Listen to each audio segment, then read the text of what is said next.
haddii qisada aan bilaabo qisadan waxay ku bilaabanay maalmaha ka mid ah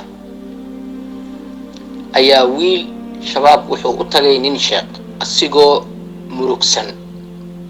oo aad iyo aad u murugsan kadib sheekhi ayaa wuxuu u dhahay hooyadeyda way dhimatay markii ay dhimatayna u dhahay yani waan kafanaynay sida caadiga ahaan oo caadada ahaan kafantii waan duugnay kadib uu dhahay markii hooyada aan soo duugay hooyadeyda waan soo baxnay u dhahay guriga ayaan imaaday u dhahay gurigii markaan imaaday u dhahay anigoo sariirta saaran hurda ayaa igu tagtay u dhahay kadib waxaan riya ku arkay hooyadeyda ayadoo naarta lagu gadgadinayo يعني تتقلب في النار أما نارتا لغو عذابايو كدب وحو دهي هرددا أيان كسو كعي أنيغو عبسانايو أو نحسن أو مرغيسن لكن قريب كوحوايو دهي ريضان يعني وحان أو أركاي سجوكتاه مالين والبا هبين والبا مركان سيحانايو riidadan ayaan arkaa waxaan riina ku arkaa hooyadeedu naarta lagu gadgadinayo ama lagu cadaabayo muddo 1 bil 2 bil 1 sano 2 sano u dhahay bal wuxuu dhahay wallahi uu dhahay ya sheekh yani hooyadeena waxay duugan tahay muddo 8 sano anigana waxaan arkaa maalin walbo hooyadeedu naarta lagu gadgadinayo ama lagu cadaabayo marka wuxuu dhahay sheekh arjuuk waan ku baryaa ii sheeg camal oo aan samayn karo oo camalkaasi oo ilaahay subxaanahu wa tacaala hooyadeeda oo cadaabta ugu qafiifin karo sheekhi wuxuu dhahay shayga ugu muhiimsan oo anfacayo qofka dhintay waxa waaye ducada u dhahay iyo sadaqa ayuu dhahay hooyada u duceey iyo wax maal ah u bixi u sadaqay wuxuuna dhahay markaad duceynays ducada aad iyo aad u badi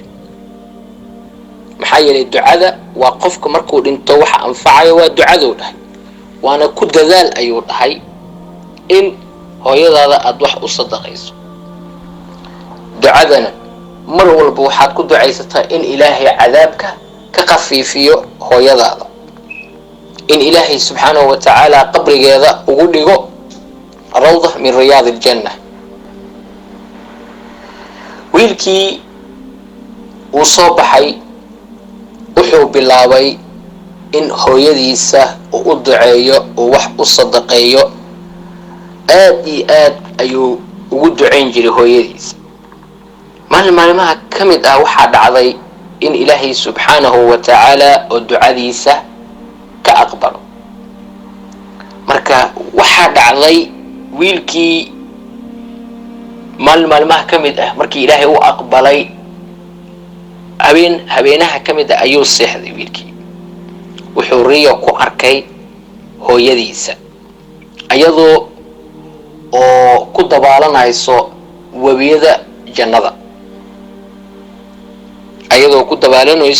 wabiyada jannada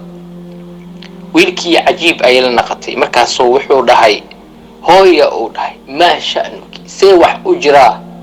yani wiilkii wuxuu la yaaban yahay hooyadiisa muddo 8 sano wuxuu arkay ayadoo naarta lagu cadaabayo see wax u jira uu dhahay maantana waxaan riyo kugu arka adigoo jannada wabigeeda ku dabaalanayo markaas waxay dhahday wiilkeeygi laqad ghafara Allahu li wa adkhalani aljanna ilaahi wuu ii cafiyay jannada ayuu ii geliyay wiilkii su'aal ayuu weydiiyay hooyadiisa wuxuu dhahay bi ayi shay'in ya ummi maxaa waxa adiga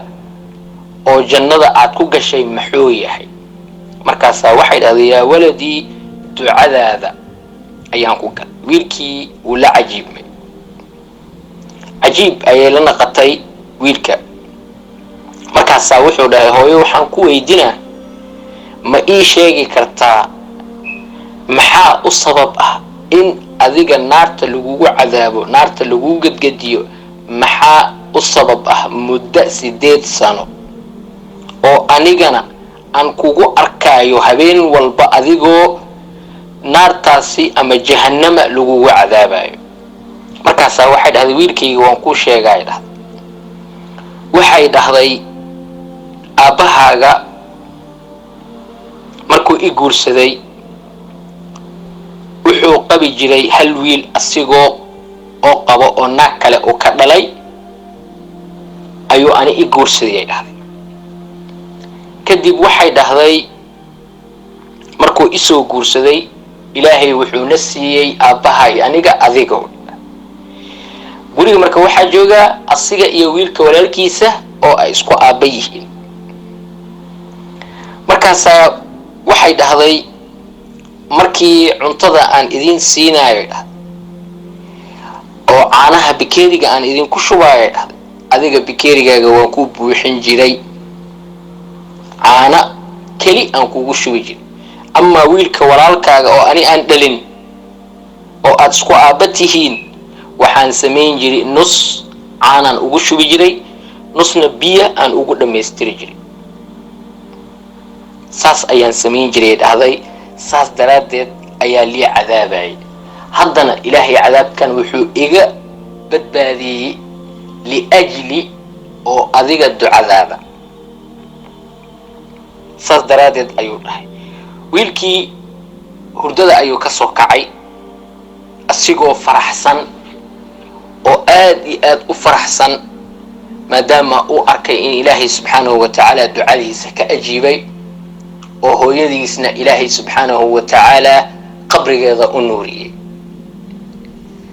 xaqiiqatan qisadan waa qiso oo loo baahan yahay qof walba in uu ku cibro qaato. waa qiso oo qof walba loo baahan yahay in uu ka faa'iidaysto. qofka waalidkiisa dhintay in uu waalidkiisa mar walba uu u duceeyo, intay nool yihiinna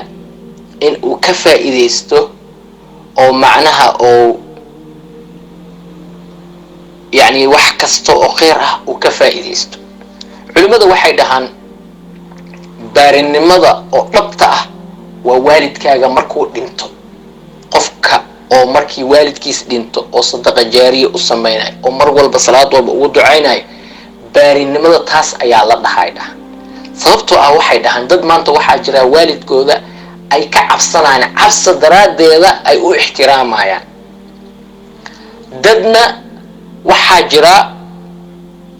waalidkiisa marba hadduu dhinto macnaha kan hadduu naga dhintay ba alxamdulilah. marka baarinimada dhabta culimadu waxay dhahaan qofku waalidka markuu dhinto leanno adiga qofkuu jeeda male. waalidkaaga ilaahay dartiisa ugu tuugaysaa, ilaahay dartiisa sadaqa aad ugu bixinaysaa. laakiin markuu nool yahay cabsi daraaddeed in aad u samaynayso, saas daraaddeed ay culimada ay dhahaan. waxaan hadalkayga kusoo qatimaa xadiis nabigeena salawaatullaahi rabbi wasalaamu caleyh uu dhahayo qofka ibnu aadamka hadduu dhinto camalkiisa waa go-a ilaa 3.